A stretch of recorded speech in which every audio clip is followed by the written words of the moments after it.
అందరికీ నమస్కారములు. సంసిద్ధ కార్యాచరణ రెండవ రోజు.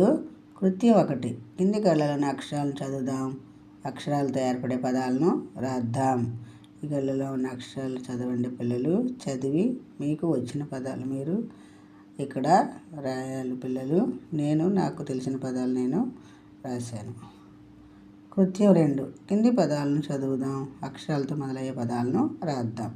ఇక్కడ పదాలు ఉన్నాయి కదా పిల్లలు. ఈ పదాలన్నీ మీరు చదవాలి. చదివి జాతో ఉన్న పదాలు ఇక్కడ రాయాలి. పా, అలాగే కా, అలాగే ఊ, అలాగే ఇక్కడ దా అని ఇచ్చాడు పిల్లలు. దాతో పదాలు లేవు. వాతో ఉన్న పదాలన్నీ ఇక్కడ మీరు రాయాలి.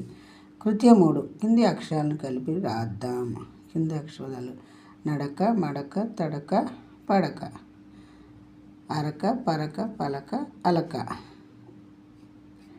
కడవ, కడలి, కడప, కడకు, ఊక, ఊడ, ఊట, ఊచ. ఈ విధంగా మీరు రెండవ రోజు సంసిద్ధత కార్యాచరణ పూర్తి చేయాలి పిల్లలు.